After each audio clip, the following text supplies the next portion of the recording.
Our Worlds at War is a crossover event from 2001 that ran through a number of DC's comics published that year. My interest started thanks to the Young Justice collection that I'm currently putting together.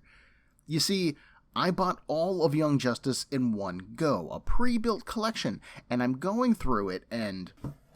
Whoa, hey, hold up, man, hold up. What is this? What do you mean? I'm recording the show. What do you think this is? No, I mean, what's with all this Our Worlds at War crap? Last week you said that we were going to be starting the all-new Atom this week. What happened to that? Oh, well, sometimes plans change. Can you, leave now? I kind of have a show to produce, and I've only got a few more days to go before I have to upload. But I want the Atom? I want more Gail Simone. I know you do, and I do too. But as a collector, so much of my buying experience is jumping from book to book, getting the things that interests me, the things that excite me. And I recently stumbled upon this crossover, and I'm intrigued by it, and I'm interested by it, and to be honest, that's just where my head is at. I have been trying to break down the Atom, and it just hasn't been working. As a creative, I need to follow my passions and inspirations, and that's just led me here, okay? I want to process these issues as quickly as I can so that my joy can be communicated to listeners while it's still fresh. I actually think that's part of the reason why I'm struggling with the all-new Atom series, because I have finished that collection, and emotionally, part of me has already moved on. Well, okay, I guess. Is this war thing going to take long, though? Technically, yes. But here's the thing. I am putting this collection together in real time.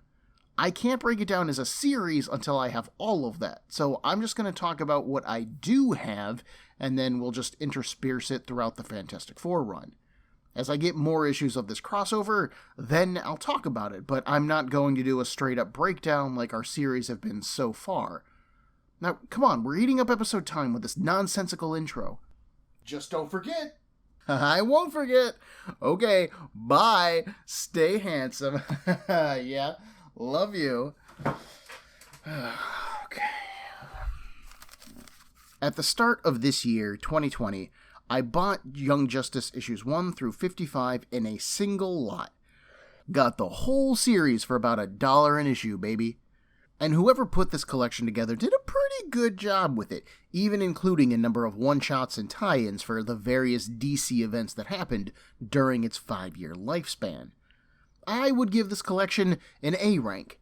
It's got all the basics included. Nicely done. But I ain't no A rank collector. I want that gold, baby, the cream of the crop, the chocobo that can outrace all the rest. I want my collections at S+ rank. Which is totally arbitrary and bullshit ranking that I use to justify my spending problems. But the idea here is that I want every piece of relevant story, so any kind of tie-in miniseries or one-shots, annuals, or even other books, if the stories are tied together deeply enough, needs to be in my collection. This means that crossovers can get pretty messy for me, and that has meant a slow crawl as I have been putting this collection together. But I have finally reached my last major crossover for the book, and I am pumped for it. Our Worlds at War promises to be big, a little silly, and dramatic AF, just an overall good time. I even jumped it up my shopping list, temporarily putting the Cable collection that I've been working on hold. I want to know more, and I want to know it now. And that is a good sign to me, so I want to capitalize on it. My name is Ben, and this is Comic Book Breakdown, episode 13.1, Our Worlds at War Crossover, Part 1.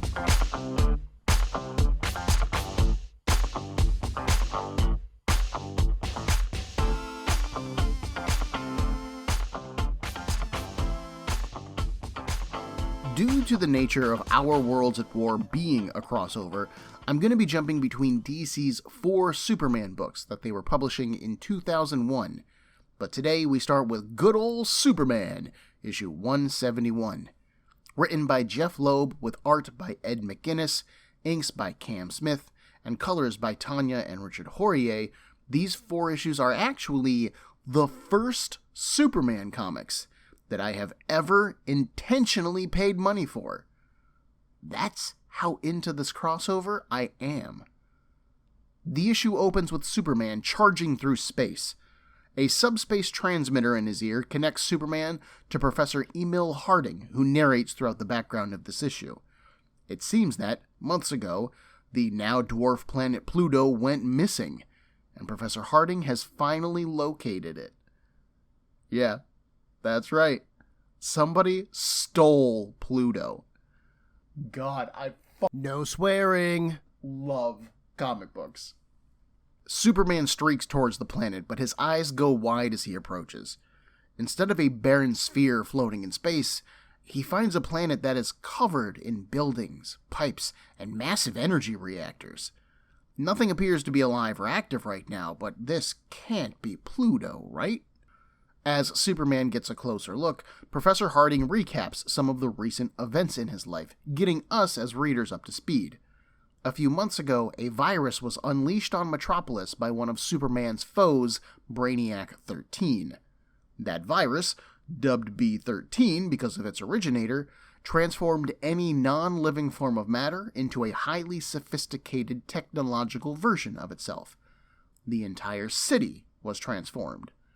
But in that process, Professor Harding fell into the underbelly of it and was lost for a time. Oh, sure, he was eventually found, but when he returned to the surface, he found that his role as Superman's science advisor was gone, having been filled by another. At first, this disheartened the professor, but he came to appreciate it. His time mapping the changed bowels of Metropolis had given him more experience with the B-13 virus than almost anyone. He would use the science of tomorrow to help Superman today. And boy, would Superman need it. Because when Professor Harding came back to the surface, he also learned that Lex Luthor had become the President of the United States. Which naturally is when we jump in the narrative to the White House, where we find Luthor sleeping in his bed. Although not for long. A short alarm jolts him awake, and Luthor draws a handgun from under his pillow. He climbs out of bed, calling for his security team, but they don't answer. Luthor moves into the hallway and then into the next room, the partly ajar door beckoning him on. Inside, across the room, stands a blonde woman. Luthor pauses. Supergirl? The woman gestures at the door as she turns, and it slams shut behind him. No, she answers. Definitely not. Luthor then opens fire, shouting that she must not know who he is. The woman holds up her hand, stopping the bullets in a force field. She knows who he is.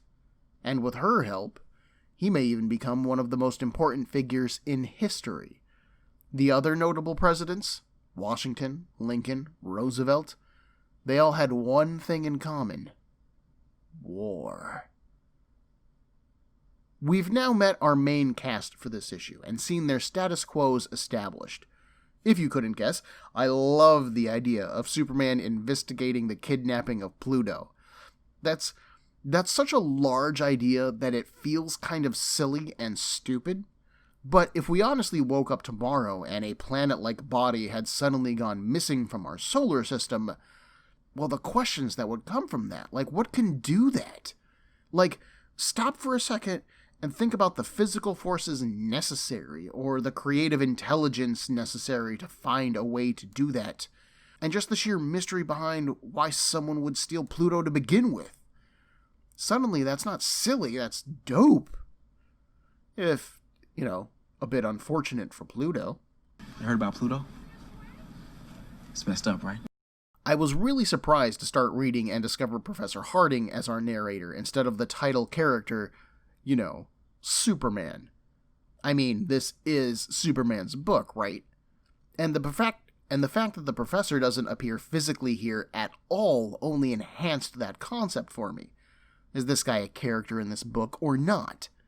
But as I read on, I actually found myself liking the setup. Using Harding as the narrator puts us, the audience, at a distance from Superman. We may be along for the ride with him physically, but we only know what we see, or what Superman tells us. That keeps us at arm's length from the mystery here, enhancing that sense of the unknown, and, as we move further into the issue, the sense of unease that comes with it. The other reason for Harding's physical absence is an artistic one. Ed McGuinness is an amazing artist, but he draws everything big. Everything in this book is chunky. The figures, the panels, the fight scenes. Adding in small cutaways of Harding would only pull away from our main story and our main action scenes, which would really suck. Loeb and McGuinness pair well together. They have worked together for years, and Loeb knows how to let McGuinness's artwork breathe and shine. And I do feel that Loeb gets Harding's personality across through his narration, despite not being visually present, so that's pretty impressive. Lex Luthor as President of the U.S. was a great storytelling move by DC. Superman is often deified as the prime example of what it means to be American, an alien immigrant who learns American values and then fights to protect the people around him, both from physical harm as Superman and from lies as the journalist Clark Kent. But Luthor is a good example of America as well. He is a self-made tech genius who cares little for the people around him, so long as he is loved and valued by society. Making him the president, an office that Superman would respect, also turns him into one of the few people who could have some degree of influence over the hero, and that has so many great storytelling opportunities.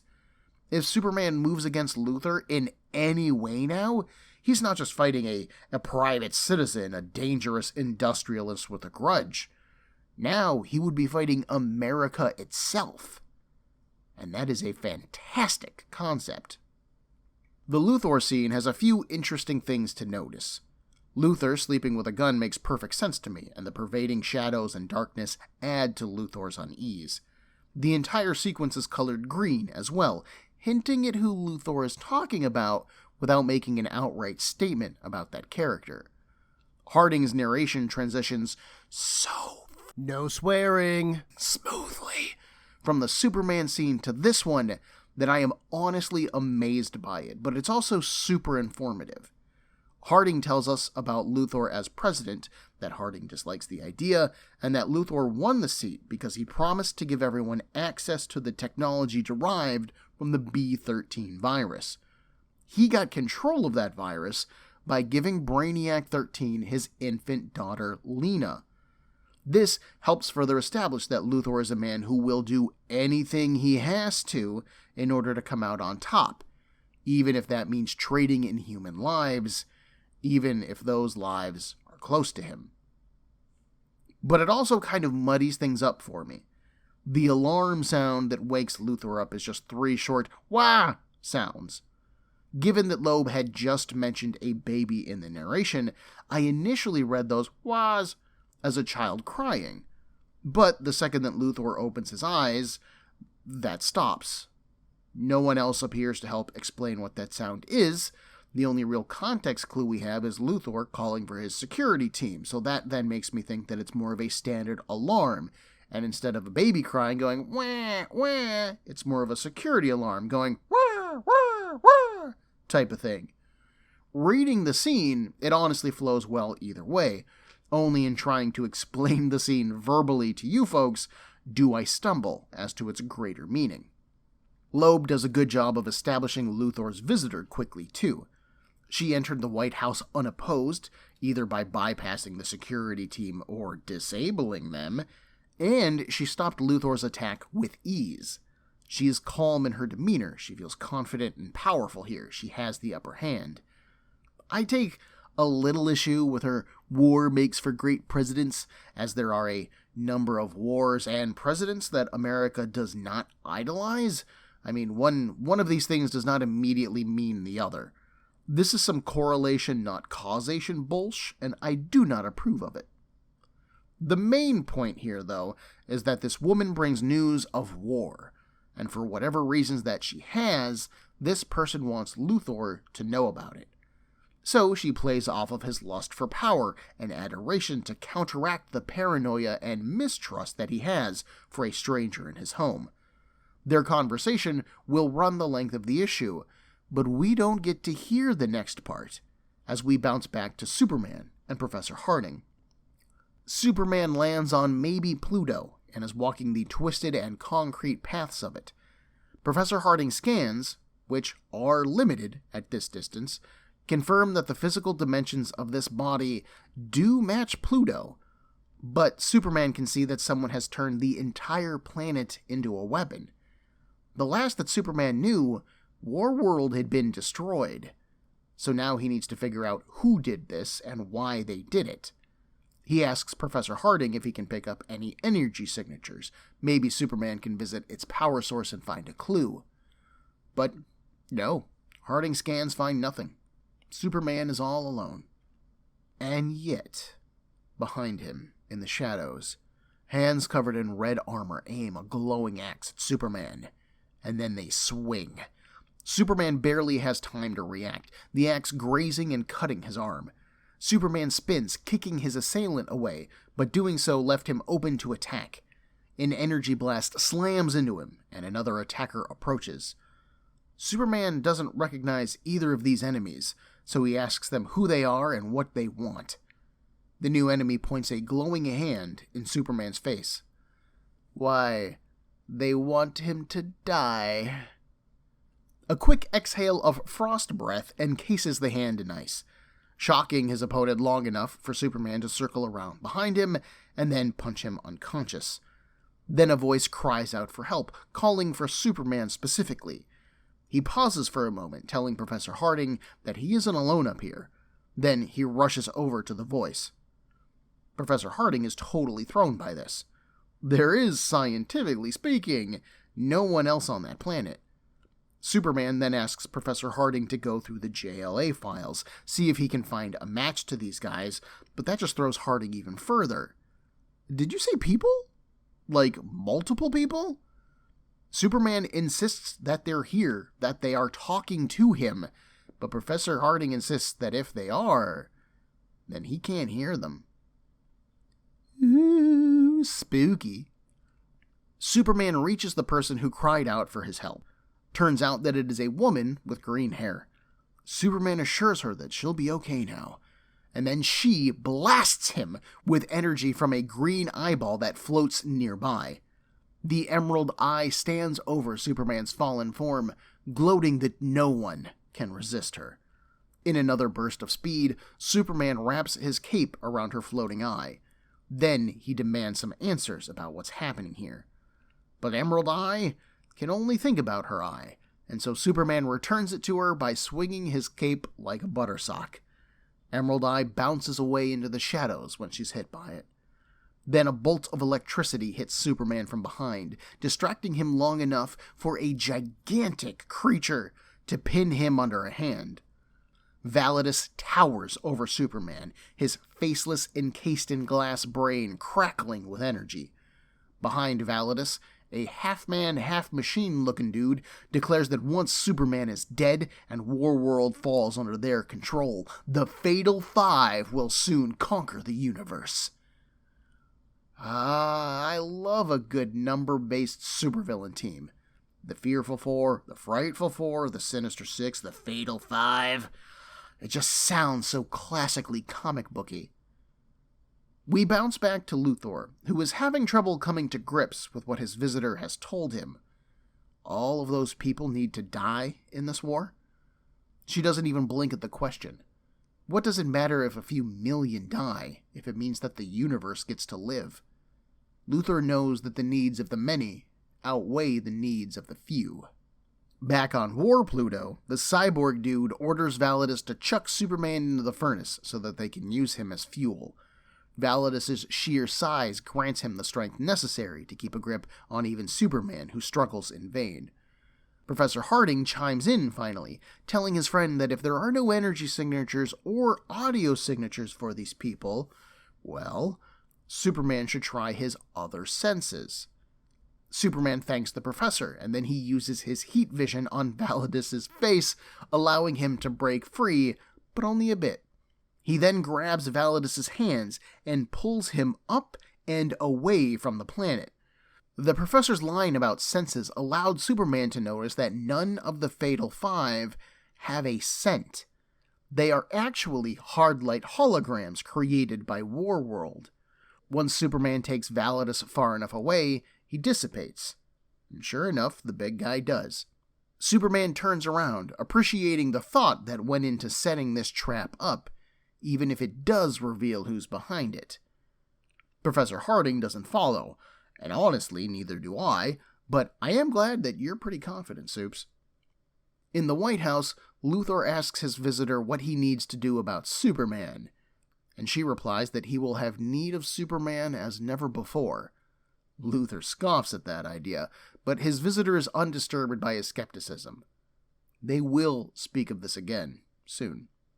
The war is coming.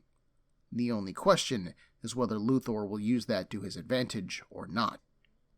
He looks at her now. Why would she tell him all of this? She looks him directly in the eye. He knows why. Then she vanishes, the green lighting going with her when she does. Luthor reaches out into the space that she previously occupied, and thanks his daughter. Oh, okay, interesting. Back on Warworld, the entire planet has now come online and has also opened season on Superman. Multiple copies of the Fatal Five, like dozens of them, appear and begin to attack Superman, aided by brilliant blasts of laser fire. While Superman is dodging enemy fire, Professor Harding picks up a binary code that is being broadcast from the planet through Superman's earpiece.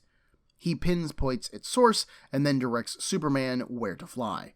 He smashes through some walls and finally arrives at a high-tech room where a sophisticated chair is plugged into the systems. Superman comments that the pilot is gone, and Professor Harding tells him to beat feet as well. The binary code that he's picking up? It is a countdown, and the entire planet is about to explode. Superman flies on out and survives, although his ears are ringing as Pluto detonates. The type of chair that Superman found confirms his suspicions that Brainiac 13 is behind the kidnapping and transformation of Pluto. But why would he do this? Why go to this much trouble? What exactly happened on Earth while Superman was investigating here? Professor Harding promises to help find those answers, and Superman streaks back to Earth. After Superman leaves, the debris of Pluto begins to gather back together. In no time at all, the Warworld has reassembled. But this time its master is present. Brainiac 13's metallic body sits in its commander's chair. The woman who visited Luthor, his now-grown daughter, Lena, appears next to Brainiac, her skin green and 3 circles arranged in a V-shape upon her forehead. She appears satisfied, and Brainiac 13 comments thoughtfully that things went well. That green color at the White House? I don't know if Lena was producing it or what, but the allusion there was to Brainiac 13's involvement in this issue, as Brainiac's main colors are green and purple. I kind of think that Loeb's use of the wah sound as an alarm was actually meant to be both a general security alarm and a sound like a baby's cry, as Lena had returned to her father, although not as he knew her. But that seems a bit complicated, and it doesn't really make a lot of sense. It's possible, I'm just not sure if that was Loeb's intent or not. Superman's mythology is one that I am largely ignorant of. I know the broad strokes, sure, but the details are a mystery to me. So, Luthor sacrificing his child to save Metropolis was totally new information, and that made the reveal here really work for me, because I wasn't expecting to be picking up on a long-seated plotline. Lena doesn't terribly resemble her father either, save for maybe her eyebrows, so I couldn't pick up on a family resemblance either. Ed McGuinness' artwork is just a little too cartoony for that kind of facial recognition without drawing everybody exactly the same, too. But Lena's dig at Luthor about the needs of the many is a solid burn, referring to his sacrifice of her to Brainiac 13. What I want to know is, was she revealing her identity to Luthor intentionally, or was this just an insult that Luthor read into? More importantly, how dangerous is this threat that Brainiac 13 wants to ally with Luthor? I mean, that is some big-time bad guy team-up here, folks. I was initially thrown by Loeb using the Superman scenes to basically hide Luthor's conversation, too. After all, Loeb controls what we know, so he could have easily played those two scenes at a delay instead of at the same time, and that would have allowed us to experience all of Luthor's discussion and be well informed. But, as with Professor Harding, Loeb keeps us at a distance from these events. We only get to know what Superman knows, and he was distracted by this feint with Pluto, and so are we. As this crossover moves forward, Superman's enemies are going to be working at an advantage. They will know what's coming, and he does not. And this will allow for the story to move forward and still surprise us. That is some really clever plotting, and I super enjoy it. The Superman fight played out well, if a little stupidly. It's easy to overestimate Superman in a fight, given the amount of superpowers that he has, but the Fatal Five keep him on his toes throughout their fight.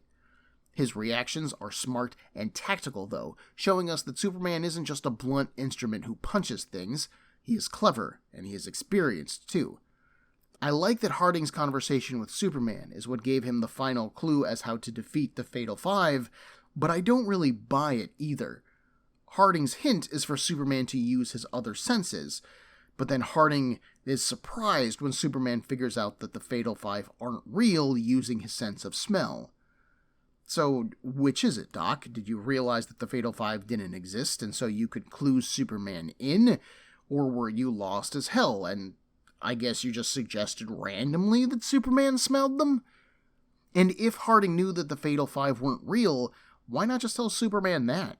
Why this coy, try to use your other senses, Superman, nonsense? Despite this minor complaint and all of the mysterious mysteries that surround this issue, or perhaps because of it, I am totally drawn into this.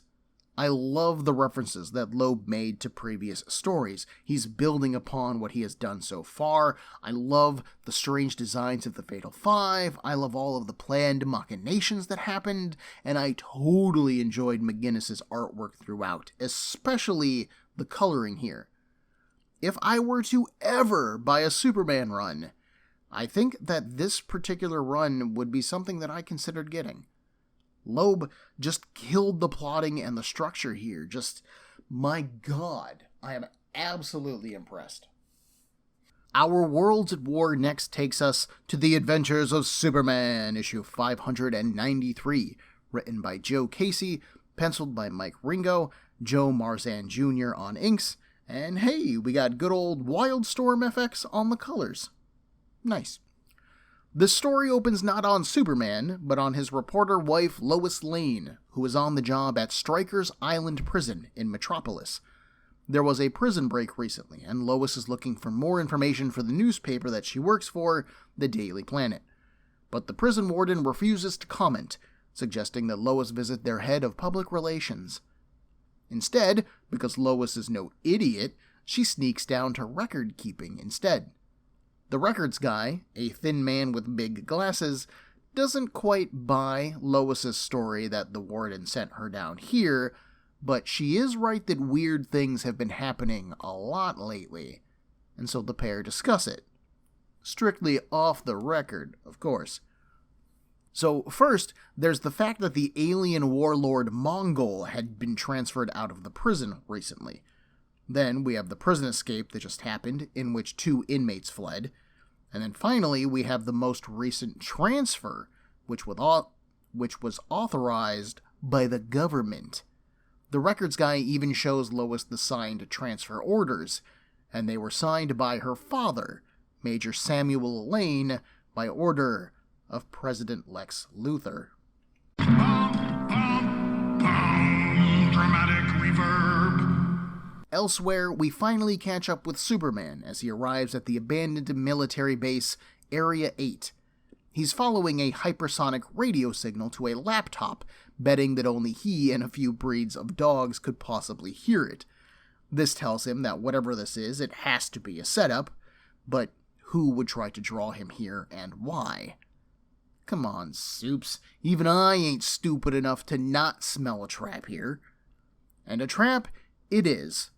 A veritable wave of metal debris and shrapnel pummels into Superman. He blocks his face, and, other than his cape, Superman is fine.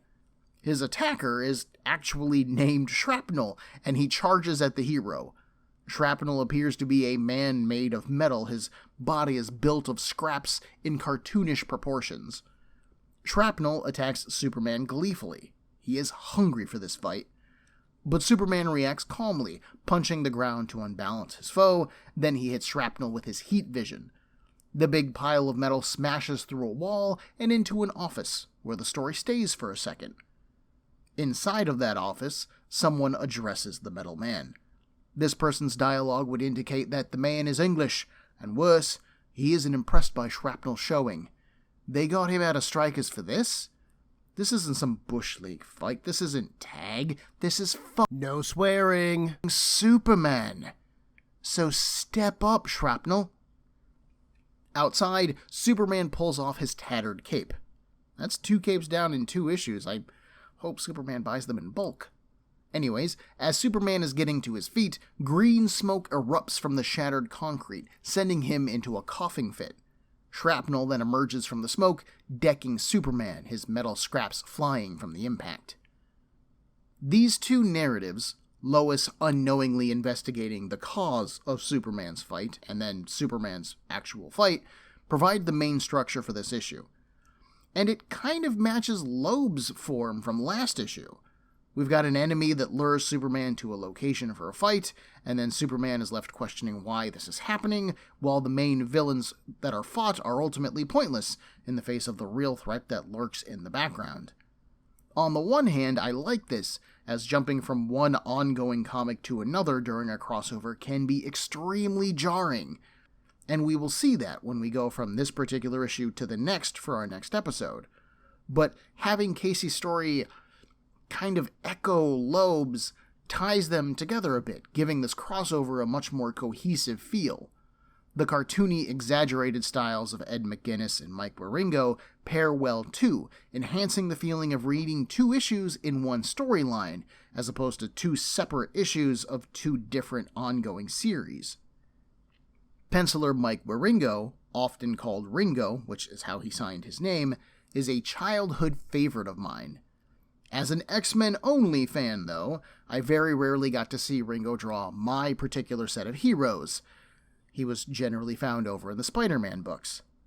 But I am having a bit of trouble with Ringo's artwork here. While yes, Ringo and McGuinness pair well together, and so reading the 2 books back to back, as I said, they feel well, I also think that Ringo is taking some cues from McGuinness's artwork. McGuinness's Superman has a very large jaw, and Ringo's Superman and Major Sam Lane, who we will meet soon, have even larger jaws. I think that Sam's shoulders are actually broader than Superman's, which just visually looks weird. Superman is meant to be a physical powerhouse, a paragon of perfection if you would excuse the alliteration, and so seeing a normal man like Sam appear even bigger is weird. It's like a normal human being bigger than the Hulk. It is just off-putting. McGuinness does define his muscles way more than Ringo does. McGuinness's Superman is so well defined that he's kind of lumpy or really square, like he just looks like he is made out of blocks of stuff. Ringo's Superman is slightly more realistic, where he's big but he's lacking that hyper-defined line work that McGuinness does. None of this is bad artwork, mind you, it's just also not what I was expecting from my history with Ringo's art. So we move to Metropolis, where Major Sam Lane opens his hotel room door to the insistent knocking of his daughter, Lois. He wasn't expecting her, nor does he really have time for her. He was just about to leave. Lois tries to be quick.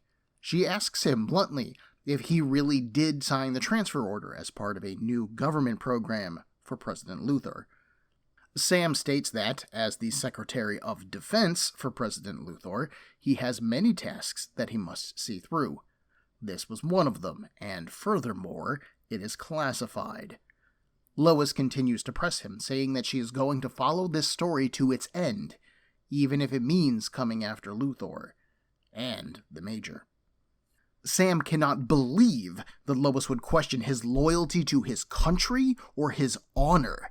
If she knew what was coming, then she would pledge her loyalty to Luthor and give her undying support to aid him. He then calls the lobby to have a car pull around. He needs to get moving. Wow, Major, way to take this to another level. But as personally frightening as I find his loyalty to a president who part-times as a supervillain, Sam's dialogue does hint at larger events. The actions that Luthor is taking here through Major Lane are motivated by what he was told in our last issue. There is a major war coming and Luthor aims to win it. How Shrapnel, and those that will meet soon, fit into that remains to be seen. Shrapnel continues to fight Superman, punching him about before blasting him away with, shrapnel. This gives Superman some time to think things through. He notices that Shrapnel is meaner, he's more motivated now, but no way is he the brain behind this fight. Someone else is setting this up, but who? Who? From behind Superman, a thick pink sludge oozes out of the cracks in the wall, forming into hands. A man made of pink material grabs Superman's arm, bursting through the wall as Supes pulls away. Armed with a German accent, Plasmus assures Superman that he's going to reduce him to protoplasmic slime, just as he's been commanded. Ah, commanded. There we go. Someone is definitely in charge. But Superman still needs to draw that figure out. Shrapnel renews his attack on Superman, telling Plasmus to step off. Superman spins, tired of this fight, and he grabs Shrapnel by the chest. He then shoves the Metal Man into Plasmus's body, and then he uses his cold breath to freeze them together. Again, we have our author writing Superman winning this fight with his head more than his fists. I like this. Our mysterious commander finally steps out of a nearby building, and he is a man in his late 20s or 30s. He has black hair that is worn short, a long weathered trench coat over a Union Jack shirt, and he has a lit cigarette dangling from his lips. Superman recognizes this guy immediately. Manchester Black. Now, I don't know anything about Manchester Black, but thankfully, the character gives us a crash course on himself as he greets Superman. Black was apparently once a member of a team called the Elite, and Superman beat them.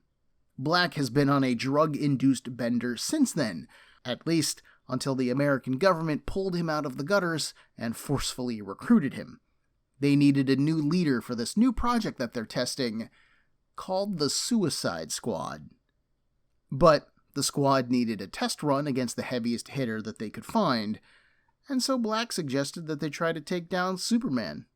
Oh, and by the way, there is one more member. A massive shadow passes over Superman. A humanoid form towers over the hero. This thing is like 100 feet tall. Thick technological gloves and boots ground a plasticky-looking body, the interior of which is filled with bubbling, swirling green gas or fluid.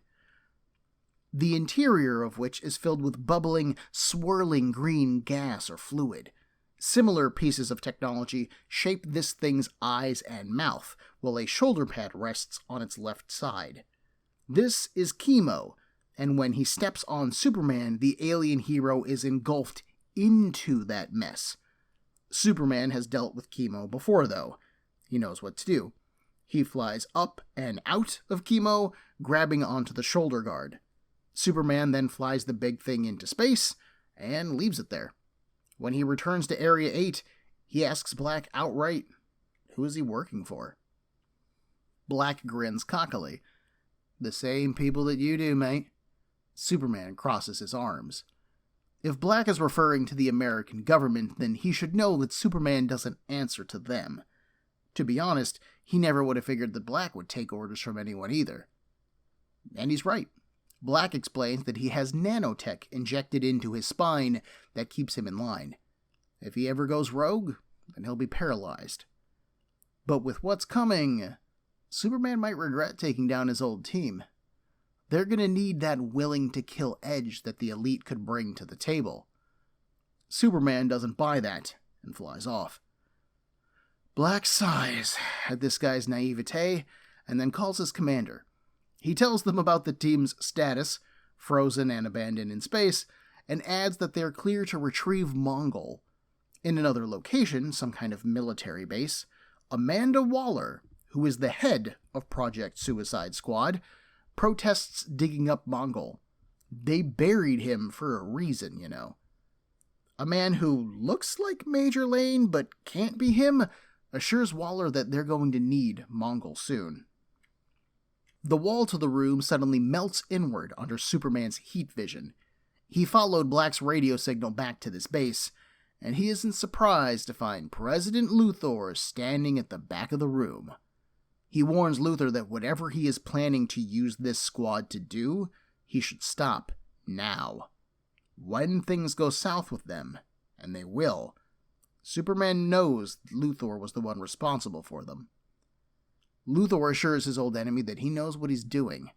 More importantly, he is aware that he can't count on Superman's assistance if he needs it, even as the president. And with what's coming, America cannot go undefended.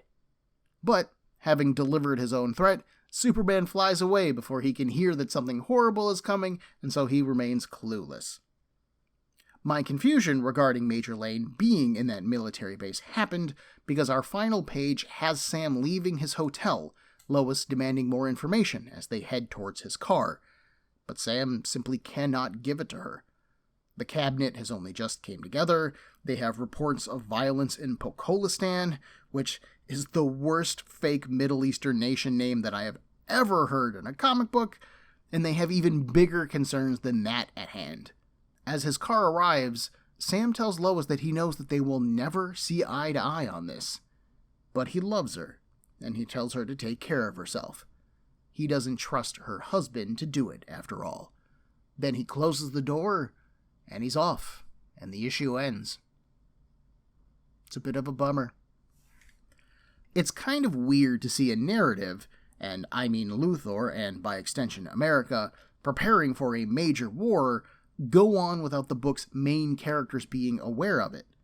Superman and Lois are both totally in the dark here, where normally they should be the characters that are right in the middle of things. But telling the story this way allows the Superman creative teams to play with Luthor's plans, casting them as appearing evil when they're actually practical moves. This is great because we see Luthor's plans as Superman sees them, and we wouldn't trust them either. So no matter what Luthor does, Superman and Lois wouldn't trust it. But we know that a war is coming, even if we don't know more about the war itself. I especially enjoy Luthor outright telling Superman that he can't trust him, as the story normally goes the other way. Superman won't trust anything that Luthor does to prepare for war, just as Luthor wouldn't trust Superman, even if he did go along with those preparations. There's just too much bad blood between these two men, and I really hope that we get to see that explored as the situation intensifies. There is just so much story potential here. Don't fail me on this. But anyways, Luthor's mistrust of Superman leads him to assemble this new Suicide Squad, and that's a good use of history between them. At this point in time, the squad hadn't gotten their profile boost to where they are now as a media sensation, albeit a failed one, hence the D-list lineup of people that I've never heard of before. And that's okay, because they're expendable, we aren't supposed to care about them. The themes and the character focus in these two issues pair together really well. They're both pretty ominous, they're mysterious, and they're pretty action-packed. These are really well built to draw in the audience. Even as a Superman novice, I followed these 2 issues pretty easily, and clearly I found a lot to appreciate. Next time, we visit Superman Man of Steel, where the entire city of Metropolis is abducted, including Clark Kent. Then, in Action Comics, President Luthor's new allies don't sit well with Superman. Thankfully, he has the dangerous threat of the General to unleash that anger on. Join me in a week for episode 13.2, Our Worlds at War, Part 2. Everyone, there are a million podcasts vying for your time and attention, and I'd like to thank you for listening to mine. If you would like to get in touch with me, to share a concern, request a series, compliment me, berate me, whatever you like, send me an email at cbbreakdown@gmail.com. Otherwise, thanks for listening.